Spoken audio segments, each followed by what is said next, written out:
Assalamualaikum warahmatullahi wabarakatuh. Syukur alhamdulillah kita bisa berjumpa kembali di channel Sahabat Islam.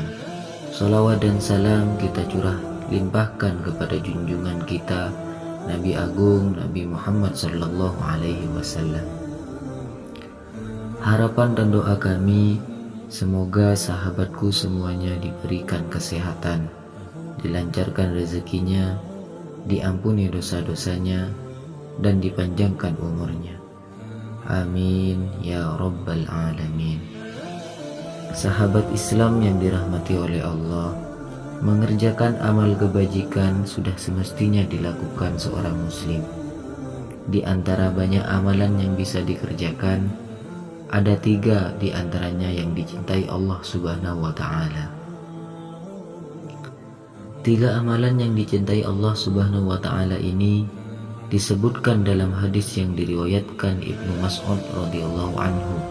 Ia berkata, aku bertanya kepada Rasulullah sallallahu alaihi wasallam, apakah amalan yang paling dicintai Allah? Rasulullah sallallahu alaihi wasallam bersabda, salat tepat pada waktunya. Dan aku bertanya, lalu apa lagi? Rasulullah sallallahu alaihi wasallam menjawab kembali, berbakti kepada orang tua, jihad di jalan Allah. HR Bukhari dan Muslim. Hadis tersebut terdapat dalam kitab fikih As-Sunnah karya Sayyid Sabiq yang diterjemahkan Abu Aulia dan Abu Syauqin.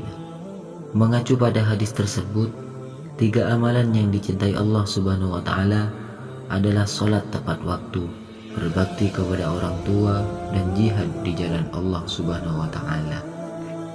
Yang pertama, sholat tepat waktu.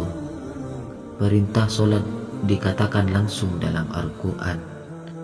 Sholat diwajibkan atas setiap muslim, sebagaimana Allah Subhanahu wa ta'ala berfirman dalam surah An-Nisa ayat 103. Sesungguhnya sholat itu merupakan kewajiban yang waktunya telah ditentukan atas orang-orang mukmin. Sholat yang diwajibkan atas setiap mukmin ini adalah sholat 5 waktu.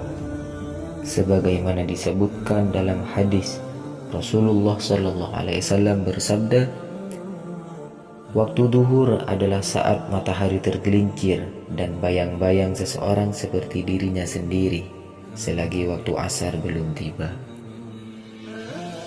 Sedangkan waktu asar saat matahari telah memerah.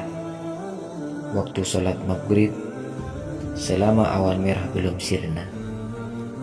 Waktu sholat isya hingga pertengahan malam. Dan waktu sholat subuh dimulai dari terbitnya fajar hingga matahari terbit. Jika matahari telah terbit, maka janganlah melaksanakan sholat, sebab matahari itu terbit di antara 2 tanduk setan. HR Muslim dalam Sahih Muslim. Yang kedua, berbakti kepada orang tua. Amalan kedua yang dicintai Allah Subhanahu wa ta'ala adalah berbakti kepada orang tua.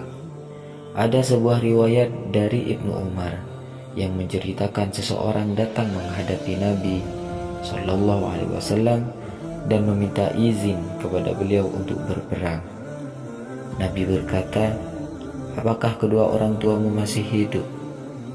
Ia menjawab, iya. Nabi berkata lagi, berjihadlah kamu kepada mereka, dalam artian berbakti kepada orang tua.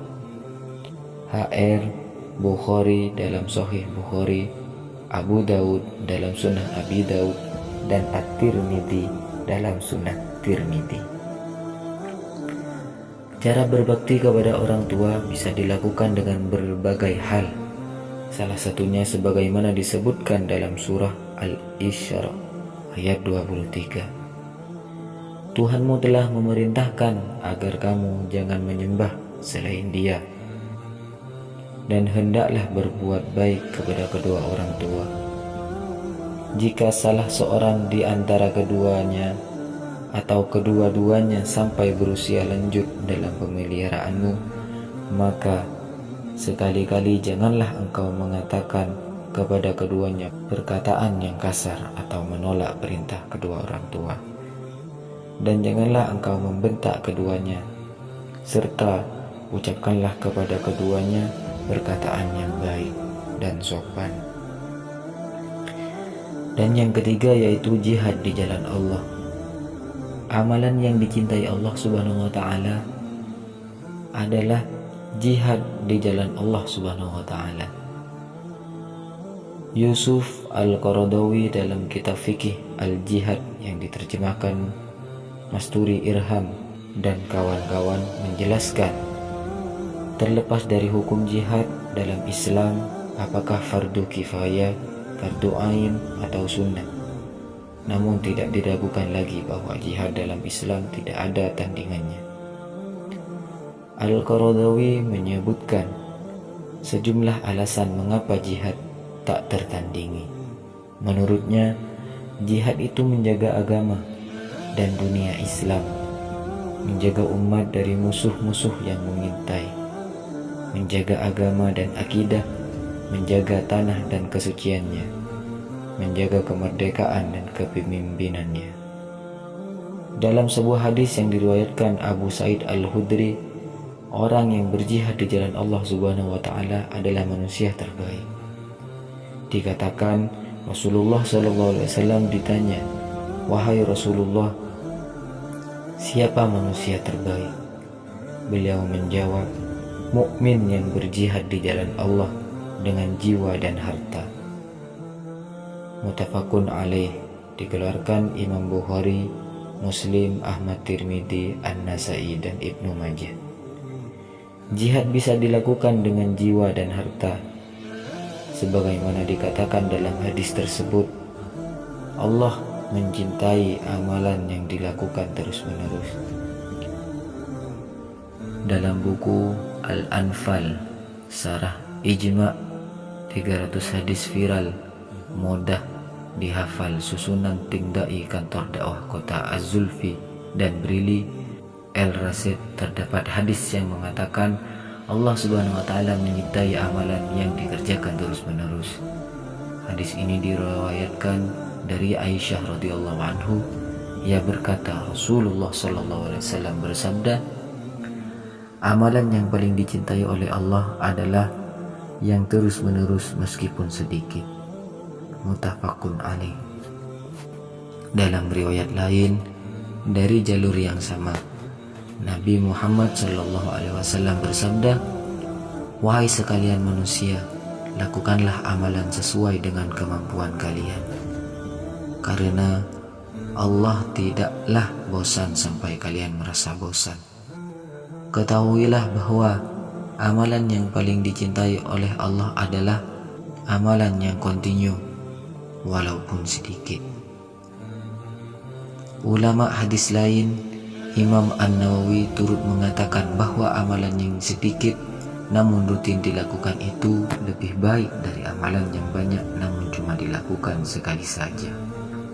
Ingatlah bahwa amalan sedikit yang rutin dilakukan akan melanggengkan amalan ketaatan, zikir, pendekatan diri pada Allah Subhanahu wa taala, niat dan keikhlasan dalam beramal juga akan membuat amalan tersebut diterima oleh Allah Subhanahu wa taala. Amalan sedikit yang rutin dilakukan akan memberikan ganjaran yang besar dan berlipat dibandingkan dengan amalan yang sedikit namun sesekali saja dilakukan. Jelas Imam An-Nawawi dalam Syarah An-Nawawi ala Muslim. Itulah penjelasan dari 3 amalan yang dicintai Allah dan cara mengerjakannya. Semoga menjadi tambahan ilmu yang nafi dan barokah. Sahabat Islam yang dirahmati oleh Allah, cukup sekian penjelasan kali ini. Akhiran, Assalamualaikum warahmatullahi wabarakatuh.